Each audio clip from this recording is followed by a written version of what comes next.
तू कमवतेस म्हणून तुझं ऐकून घ्यायचं का? हा प्रश्न फक्त पैशांचा नसतो, तो अस्तित्वाचा असतो. स्त्री जेव्हा कमवायला लागते तेव्हा तिच्या हातात पैसे येतात, पण तिच्या आयुष्यावरचं नियंत्रण मात्र अनेकदा दुसऱ्यांच्या हातातच राहतं. तिच्या पगारावर हक्क सांगणारे हळूहळू तिच्या निर्णयावर, स्वप्नांवर आणि शेवटी तिच्या अस्तित्वावरच हक्क सांगायला लागतात. ही कथा आहे अर्पिताची, जिने आयुष्यभर फक्त एकच चूक केली. तिने स्वतःसाठी उभी राहायला खूप उशीर केला. अर्पिताच्या हातात पहिल्यांदा पगाराचा चेक आला होता. त्या दिवशी तिच्या डोळ्यात आनंद नव्हता तर समाधान होतं. आई बघ, माझा पहिला पगार. ती धावतच स्वयंपाकघरात आली. आईने हात पुसत चेक हातात घेतला आणि डोळ्यात पाणी आलं. माझी मुलगी आता मोठी झाली. पण त्या क्षणातही तिच्या मनात एकच विचार चमकून गेला, हा पगार फक्त माझा आहे का? कारण तिचं आयुष्य तसं कधीच नव्हतं. लहानपणापासूनच अर्पिताने माझं असं काही ठेवलंच नव्हतं. जेव्हा अर्पिताचं लग्न जयेशसोबत झालं तेव्हा सगळं व्यवस्थित वाटत होतं. तो एक चांगल्या कंपनीत काम करत होता. घरात सासू सासरे, एक लहान भाऊ, सगळं परफेक्ट वाटणारं होतं. पहिल्याच दिवशी सासूबाईंनी तिला सांगितलं की आमच्या घरात सगळं एकत्र चालतं, पैसे असोत की निर्णय. अर्पिता हसली. तिला वाटलं की वाव, किती छान आहे, सगळं मिळून मिसळून राहतात. पण त्या वाक्याचा खरा अर्थ तिला काही महिन्यांनी कळला. लग्नानंतरच्या पहिल्या महिन्याचा पगार आला. अर्पिताने आनंदाने जयेशला सांगितलं की आज माझा पगार झाला आहे, मी आईसाठी साडी घेणार आहे. तेव्हा जयेशने फोनवरूनच उत्तर दिलं, हो, पण आधी घरात दे, उरले तर नंतर बघू. अर्पिता थोडी दचकली. म्हणजे म्हणजे काय तर घरात सगळेच देतात ना पैसे, माझा पगारही मी आईलाच देतो. त्या क्षणी अर्पिता काहीच बोलली नाही, कारण तिला वाटलं की ठीक आहे, कुटुंब आहे. पहिल्या महिन्यात तिने पूर्ण पगार सासूबाईंना दिला. दुसऱ्या महिन्यात तिने विचारलं, आई, मला थोडे पैसे ठेवायला मिळतील का? तेव्हा सासूबाईंनी सरळ उत्तर दिलं, कशाला, तुला काय कमी आहे का इथे? अर्पिता गप्प बसली. तिच्या हातात पैसे नव्हते, पण ती कमवत होती. शिवाय तिला पुढे शिक्षण घ्यायचं होतं, एक छोटा कोर्स, ज्यामुळे ती प्रमोशन मिळवू शकली असती. ती एक दिवस धीर करून जयेशला म्हणाली की मला एक कोर्स करायचा आहे, त्याची फी थोडी जास्त आहे. पण जयेश लगेच म्हणाला, कशाला कोर्स, तू आधीच कमावतेस ना, त्यापेक्षा घरात लक्ष दे. पण माझं करिअर? अर्पिता, जास्त विचार करू नकोस, जे आहे त्यात खुश राहायला शिक. त्या रात्री ती खूप रडली, पण आवाज न करता. आरशात बघताना तिला स्वतःचं प्रतिबिंब ओळखू येईना असं झालं. एक कमावणारी व्यक्ती होती ती, पण स्वतःची मालकी नव्हती. तिच्या पगारावर सगळ्यांचा हक्क होता, पण तिच्या इच्छांवर कुणाचाच नव्हता, अगदी तिचाही नाही. एक दिवस ऑफिसमध्ये अर्पिताची मैत्रिणीने तिला विचारलं, तुझ्या पगारामधून तू स्वतःसाठी काय घेतेस? अर्पिता शांत झाली. तिला उत्तर देताच आलं नाही.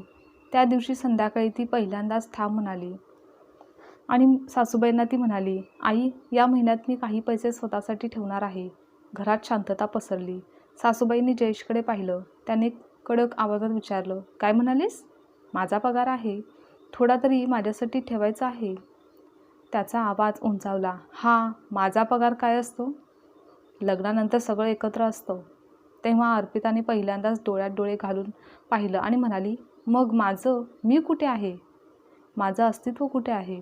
त्या एका प्रश्नाने घरात वादळ उठलं. तिला नोकरीत सोडायला सांग, सासूबाईंनी संतापून म्हटलं. बाहेर जाऊन डोकं वर काढतीये. जयेश शांत होता, पण त्याच्या शांततेमध्येच दबाव होता. त्या रात्री अर्पिताला एक गोष्ट स्पष्ट झाली, हा संघर्ष पैशाचा नाही, ओळखीचा, अस्तित्वाचा आहे. त्या घरात सगळे होतं, पण अर्पिता एकटी होती. तिच्या पगारावर हक्क सांगणारे, तिच्या भावना समजून घ्यायला कोणीच नव्हतं. खिडकीत उभी राहून विचार ती करत होती, मी कमावते, पण जगते का? त्याच दुसऱ्या दिवशी तिने एक छोटासा निर्णय घेतला. तिने बँकेत जाऊन स्वतःचं स्वतंत्र खातं उघडलं. तो एक छोटा पाऊल होता, पण तिच्या आयुष्यातील सर्वात मोठा बदल ठरणारा होता. तिने पहिल्यांदा स्वतःसाठी उभं राहण्याचा प्रयत्न केला, पण त्याची किंमत काय असेल? तिने स्वतःचं बँक खातं उघडलं. त्या दिवसापासून तिच्या आयुष्यात काहीतरी बदललं होतं, बाहेरून नाही, पण आतून. कारण पहिल्यांदाच तिला असं वाटलं, मी माझ्यासाठी काहीतरी केलंय.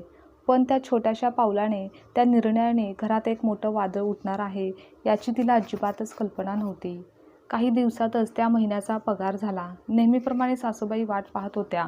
आज पगार आला ना? दे, मी ठेवते. तेव्हा तिने शांतपणे उत्तर दिलं, आई, मी काही पैसे ठेवले आहेत माझ्याकडे, बाकीचे देईन. ते ऐकताच सासूबाईंच्या चेहऱ्यावरचे भाव एका क्षणात बदलले. काय? म्हणजे? माझं अकाउंट उघडलं आहे, थोडं स्वतःसाठी ठेवते. इतकंच ऐकून सासूबाईने आवाज चढवला, जयश, इकडे ये जरा. जयश आला. त्याच्या चेहऱ्यावर आधीच राग दिसत होता. काय झालं हे? त्याचा आवाज थंड होता पण धारदार. अर्पिताने धीर करून सांगितलं की माझ्या पगारातून थोडे पैसे बाजूला ठेवले आहेत, बाकी सगळं घरात देत आहे. तू आम्हाला विचारलं होतंस? जयेशने सरळ प्रश्न केला. ती क्षणभर थांबली. माझे पैसे आहेत म्हणून? आता मात्र जयेशचा संयम सुटला. तो रागातच म्हणाला, लग्न झाल्यावर माझं तुझं असं काही नसतं, तुला अजून कळलं नाही का? पण माझं स्वतःचं काहीच नाही का? तिचा आवाज थरथरत होता पण ती मागे हटली नाही. पण त्या दिवसापासून घरातील वातावरण पूर्ण बदललं. सासूबाई रोज टोमणे मारू लागल्या की काय रे, आज मॅडमनी किती पैसे स्वतःसाठी ठेवलेत, किती खर्च केलेत, आमचं घर हॉटेल नाही बरं का. जयेश शांत राहायचा पण ती शांतता अर्पिताला जास्त त्रास द्यायची. रात्री तो फक्त एकच वाक्य म्हणायचा, तू बदलली आहेस. तर ती मनात विचार करायची की मी बदलली आहे की मला स्वतःची किंमत कळायला लागली. एक दिवस तिने त्याला विचारलं, तुला खरंच वाटतं का मी चुकीचं करतेय? जयेशने उत्तर दिलं, मला फक्त एवढंच वाटतं की तू घरापेक्षा स्वतःला जास्त महत्त्व देत आहेस. अर्पिता शांत झाली कारण तिला जाणवलं की हे प्रेम नाही, हे नियंत्रण आहे. त्या रात्री ती आरशासमोर उभी होती आणि तिच्या डोळ्यात प्रश्न होता की मी चुकीची आहे का, मी स्वार्थी आहे का? पण आतून एक आवाज येत होता, नाही, तू फक्त स्वतःला हरवू देत नाही आहेस. त्यानंतर हळूहळू अर्पिता बोलणं कमी करू लागली. घरात तिचं अस्तित्व फक्त 2 गोष्टीसाठी होतं, काम आणि पगार. कारण तिच्या हसण्यावर, आनंदावर कोणाला लक्ष द्यायचंच नव्हतं. पण तिच्या पैशावर सगळ्यांची नजर मात्र असायची. आणि एक दिवस ऑफिसमध्ये अर्पिताला कळलं की तिच्या अकाउंटमधून काही पैसे काढले गेले आहेत. ती थक्क झाली, हे कसं शक्य आहे? तिने लगेच बँकेत चौकशी केली. तेव्हा तिला कळलं की जॉईंट अकाउंटसाठी अर्ज केला गेला होता आणि सिग्नेचर तिचे फोर्स कसे केले गेले होते ते ऐकून तिच्या पायाखालची जमीनच सरकली. त्या संध्याकाळी तिने थेट जयेशला विचारलं, तू माझ्या अकाउंटमध्ये हस्तक्षेप केलास? मग तो एक क्षणही न थांबता उत्तर देतो की हो. आणि काय चूक केली? अर्पिताला विश्वास बसत नव्हता. तू माझे सिग्नेचर फोर्स केले? तो शांतपणे म्हणाला की हे घर आहे, कोर्ट नाही, इथे असं चालतं? त्या एका वाक्याने अर्पिता पूर्णपणे तुटली. मग मी कोण आहे इथे? तिने हळू आवाजात विचारलं. त्याने उत्तर दिलं, घराची जबाबदारी घेणारी व्यक्ती. म्हणजे एक ATM मशीन? तिचा आवाज कापत होता. त्याने काहीच उत्तर दिलं नाही कारण उत्तर त्याच्याकडे नव्हतंच. आणि तिला सगळं समजलं. त्या रात्री ती झोपलीच नाही कारण तिला तिच्या आयुष्याचा प्रत्येक क्षण आठवला. तिची स्वप्न, तिची मेहनत, तिचं प्रेम आणि शेवटी एकच प्रश्न उरला, मी असंच जगणार का? दुसऱ्या दिवशी सकाळी अर्पिताने एक पत्र लिहिलं, मी जात आहे कारण मला माझं अस्तित्व वाचवायचं आहे. ती घर सोडून जाण्याचा निर्णय घेत होती पण तिचं पाऊल थांबलं. आईचा चेहरा आठवला, तिचं आयुष्य बिघडेल. मग ती पुन्हा थांबली. त्यानंतर तिने घर सोडलं नाही पण ती आतून पूर्णपणे बदलली होती. आता ती गप्प बसणारी नव्हती. एक दिवस सासूबाईंनी तिला टोमणा मारला की तुझ्यासारख्या मुली घर उद्ध्वस्त करतात. अर्पिताने शांतपणे उत्तर दिलं, आई, घर तेव्हा उद्ध्वस्त होतं जेव्हा एखाद्याचं अस्तित्व संपवलं जातं. त्या क्षणी सगळे गप्प झाले कारण ती आता घाबरत नव्हती. घरातील वातावरण आता शांत नव्हतं तर ते दबलेल्या वादळासारखं झालं होतं, कधीही फुटू शकणारं. ती बदललेली होती. ती आधीसारखी गप्प बसणारी नव्हती पण ओरडणारीही नव्हती. तर ती फक्त ठाम झाली होती. आणि कधीकधी ठाम शांतता हीच सर्वात मोठी भीती असते. आणि जयेशला अर्पिताचा हा बदल सहन होत नव्हता. तू आधीसारखी का नाही राहिली? असं एक दिवस त्याने थेट विचारलं. तेव्हा तिने शांतपणे उत्तर दिलं, कारण आधी मी नव्हते. तो हसला पण त्या हसण्यात चीड होती, खूप मोठी. तत्त्वज्ञान सुचायला लागलेत तुला? तिने काही उत्तर दिलं नाही कारण तिला समजलं होतं, ज्यांना समजून घ्यायचं नसतं त्यांना कितीही समजावलं तरी ते समजत नाहीत. अर्पितासाठी ऑफिस आता फक्त कामाची जागा नव्हती, ती तिची सुटका होती. कारण तिथे ती कोणाची बायको नव्हती तर फक्त ती अर्पिता होती. एक दिवस तिची टीम लीडर मधू तिच्याकडे आली. अर्पिता, तू ठीक आहेस ना? हल्ली खूप शांत दिसतेस. अर्पिता काही क्षण गप्प राहिली आणि मग अचानक तिच्या डोळ्यात पाणी आलं आणि तिने तिला सगळं काही सांगून टाकलं. मधू शांतपणे सगळं ऐकत होती. अर्पिता, तुला माहिती आहे का, तू जे सहन करतेस ते नॉर्मल नाही आहे. अर्पिताने हळू आवाजात विचारलं. मग मी काय करू? मधू थोडी पुढे झुकली आणि म्हणाली, तू सगळ्यात आधी स्वतःला दोष देणं बंद कर. आता त्या एका वाक्याने अर्पिताच्या मनावरचा मोठा भार हलका झाला. मधूने तिला काही गोष्टी स्पष्ट सांगितल्या. तुझ्या पगारावर कोणाचाही जबरदस्तीने हक्क नाही. तुझे सिग्नेचर फोर्स करणं हा गुन्हा आहे आणि सर्वात महत्त्वाचं, तू एकटी नाहीस. अर्पिताला पहिल्यांदाच असं वाटलं की कदाचित माझ्यासाठी ही एक मार्ग आहे. त्या दिवसापासून अर्पिताने स्वतःकडे वेगळ्या नजरेने बघायला सुरुवात केली. ती आता घाबरत नव्हती. ती विचार करत होती, मी काय करायला हवंय, मी कसं जगायचं आहे. त्यानंतरच्या एके संध्याकाळी ती ऑफिसमधून उशिरा घरी आली. जयेश आधीच चिडलेला होता. कुठे होतीस इतका वेळ? त्याचा आवाज कडक होता. काम होतं, तिने शांतपणे उत्तर दिलं. हो का? की कोणासोबत फिरत होतीस? तो संशयाने म्हणाला. हे ऐकताच तिच्या डोळ्यात राग चमकला. जयेश, बोलण्याची पण हद्द आहे. हो, कारण तू बदलली आहेस अर्पिता, आधीसारखी नाही राहिली. जयेश ओरडला. हो, कारण आधी मी चुकीची होते. तिचा देखील आवाज ठाम होता. म्हणजे आता आम्ही चुकीचे आहोत? ती काही क्षण शांत राहिली आणि मग म्हणाली, हो. आता त्या एका शब्दाने सगळं पेटलं. जयेशने रागात तिचा हात घट्ट पकडला. खूप उंच उडायला लागलेस. अर्पिताला वेदना झाल्या, पण तिने हात झटकला. हात लावू नकोस मला, ती जोरात ओरडली आणि घरात पहिल्यांदाच तिचा आवाज इतका मोठा झाला होता. त्या क्षणी अर्पिताला एक गोष्ट स्पष्ट झाली की ही फक्त मानसिक लढाई राहिलेली नाही, ती आता तिच्या सन्मानाची लढाई झाली आहे. आता मात्र त्या रात्री अर्पिताने निर्णय घेतला, जो तिने आधीच घ्यायला हवा होता. ती बॅग भरत होती. प्रत्येक वस्तूसोबत आठवणी येत होत्या, पण ती थांबली नाही. जयेश शांतपणे बघत होता. त्याला वाटलं ती पुन्हा थांबेल, पण यावेळी ती थांबली नाही. अर्पिता दरवाजाजवळ उभी होती. सासूबाई ओरडत होत्या. एक पाऊल बाहेर टाकलंस ना तर परत येऊ नकोस. तिने मागे वळून पाहिलं आणि शांतपणे म्हणाली, आता मी परत यायचं ठरवलेलंच नाही आहे. आणि ती घराबाहेर पडली. डोळ्यात पाणी होतं, पण मनात एक विचित्र शांतता होती. पहिल्यांदाच ती स्वतःसाठी जगायला निघाली होती. मधू तिच्यासोबत उभी होती. तिने अर्पितासाठी एक छोटंसं भाड्याचं घर शोधलं. पहिल्या रात्री अर्पिता एकटी होती, पण ती घाबरलेली नव्हती. ती आरशात स्वतःकडे बघत होती आणि हसत होती. त्या छोट्या घरात काहीच नव्हतं, ना मोठं फर्निचर, ना महागड्या वस्तू, पण तिथे एक गोष्ट होती, स्वातंत्र्य. मधू म्हणाली, तुला हवं असेल तर आपण लीगल ॲक्शन घेऊ शकतो. अर्पिता विचारात पडली. हा लढा सोपा नव्हता, पण ती आता मागे पळणार नव्हती. तिने एक घर सोडलं आहे, पण खरी लढाई आता सुरू होणार होती. अर्पिताच्या आयुष्यात आता 2 गोष्टी स्पष्ट झाल्या होत्या. 1, ती परत मागे जाणार नाही आणि 2, तिची लढाई अजून संपलेली नाही. मधूच्या सल्ल्याने अर्पिताने शेवटी निर्णय घेतला. ती पोलीस स्टेशनमध्ये गेली. तिचे हात थरथरत होते, पण तिचा आवाज ठाम होता. माझ्या नवऱ्याने माझे सिग्नेचर फोर्ज केले आहेत आणि माझ्या पैशावर बेकायदेशीर हक्क घेतला आहे. पोलीस अधिकारी काही क्षण तिच्याकडे बघत राहिले, कारण अशा तक्रारी अजून कमीच येत होत्या. तुला खात्री आहे ना, हे सगळं पुढं न्यायचं आहे, असं त्यांनी विचारलं. अर्पिताने डोळे पुसले आणि म्हणाली, हो, कारण यावेळी मी स्वतःसाठी उभी आहे. आणि जेव्हा जयेशला ही नोटीस मिळाली, तो संतापला. तो थेट अर्पिताच्या घरी आला. तू माझ्यावर केस केलीस? तो ओरडत होता. ती शांत होती. हो. तुला कल्पना आहे का याचा परिणाम काय होईल? हो. आणि यावेळी मी परिणामाची भीती बाळगत नाही.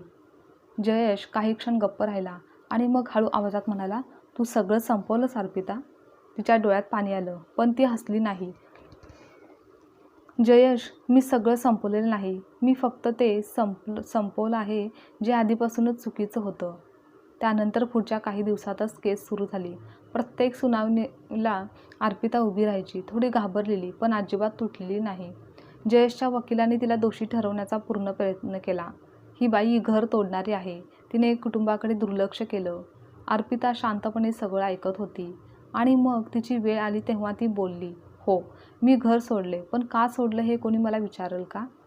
कोर्टात शांतता पसरली. मी कमावत होते, पण मला माझ्या पैशांवर हक्क नव्हता. मी जगत होते, पण माझ्या आयुष्यावर माझाच हक्क नव्हता. तिचा आवाज थरथरत होता, पण प्रत्येक शब्द धारदार होता. हा प्रश्न फक्त पैशांचा नाही, हा माझ्या अस्तित्वाचा आहे. त्यानंतर बँकेचे पुरावे, सिग्नेचर, फोर्जिंग हे सगळं समोर आलं आणि जयेशचा चेहरा खाली गेला. कारण त्याच्याकडे आता काहीच उत्तर शिल्लक राहिलेलं नव्हतं. त्या केसच्या शेवटच्या दिवशी जयेश, अर्पिता हे दोघे समोरासमोर आले. अर्पिता, मला माफ कर. त्याचा आवाज तुटलेला होता. मी तुला गृहीत धरलं. तुझी किंमत कधीच समजली नाही. अर्पिता काही क्षण त्याच्याकडे बघत राहिली. तिच्या डोळ्यात जुनं प्रेम होतं, पण आता त्याहून मोठं काहीतरी होतं, स्वाभिमान. जयेश, आता माझ्या तुझ्यावर अजूनही राग नाही. ते ऐकून त्याच्या डोळ्यात आशा चमकली. मग परत ये ना. तिने हळूच मान हलवली. नाही. पण का? तो हताशपणे म्हणाला. कारण मी स्वतःला परत हरवू शकत नाही. त्यानंतरच्या काही महिन्यांनी अर्पिताच्या आयुष्यात खूप बदल झाला होता. तिला प्रमोशन मिळालं होतं. तिने स्वतःचं छोटंसं घर घेतलं होतं आणि सर्वात महत्त्वाचं, ती आता आनंदी होती. एक दिवस ती आरशासमोर उभी होती. तिच्या चेहऱ्यावर आत्मविश्वास होता, डोळ्यात चमक होती. ती हसली कारण आता तिला स्वतःची ओळख पटली होती. एक दिवस तिला एका सेमिनारमध्ये बोलण्यासाठी आमंत्रण करण्यात आलं. विषय होता स्त्रीचं आर्थिक स्वातंत्र्य आणि तिचं अस्तित्व. ती स्टेजवर उभी होती आणि म्हणाली, पगारावर हक्क सांगणारे खूप लोक भेटतील, पण तुमच्या अस्तित्वावर हक्क कुणालाही देऊ नका. खरंच ती आता फक्त कमावत नव्हती, ती स्वतःसाठी जगत होती. अर्पिताने केस जिंकली होती, घर सोडलं होतं, स्वतःचं आयुष्य उभं करायला सुरुवात केली होती. पण एक गोष्ट अजूनही संपलेली नव्हती. लोकांची नजर, समाजाची भाषा आणि मनातल्या जखमा. ही तीच ना, नवऱ्यावर केस करणारी?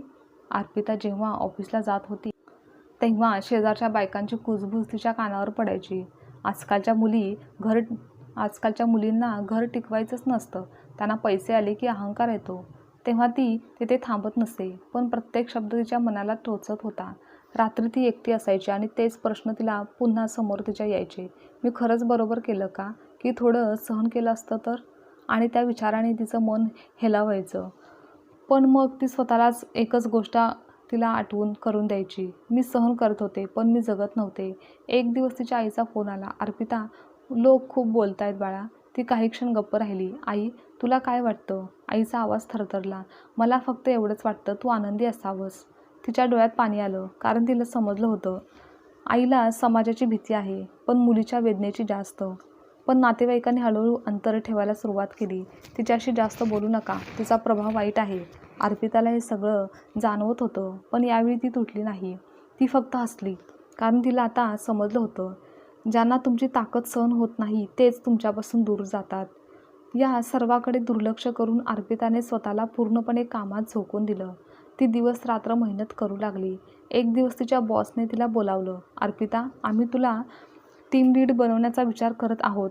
ती काही क्षण काहीच बोलू शकली नाही, कारण तिला आठवलं, एक वेळ अशी होती जेव्हा तिला कोर्स करायलाही परवानगी नव्हती आणि आज ती स्वतःच्या कर्तृत्वावर उभी होती. ती आता बदललेली होती. ती फक्त मजबूत नव्हती, तर ती समजूतदार देखील झाली होती. तिला आता कळत होतं की प्रत्येक नातं टिकवायचं नसतं, प्रत्येक माणूस आपल्यासाठी नसतो आणि सर्वात महत्त्वाचं म्हणजे स्वतःला गमावून काहीच मिळत नाही. आता तिच्या आयुष्य फक्त यश आणि नव्हतं, तर ते शांततेत होतं, ते स्वाभिमानात होतं आणि ते स्वतःवरच प्रेम करत होतं. एक दिवस तिने तिच्या डायरीत लिहिलं की लोकांना वाटलं मी घर तोडलं आहे, पण मी खरं तर स्वतःला वाचवलेलं आहे. आजची कथा तुम्हाला आवडल्यास लाईक, शेअर, कमेंट करा आणि चॅनलवर नवीन असाल तर चॅनलला सबस्क्राईबसुद्धा नक्की करा.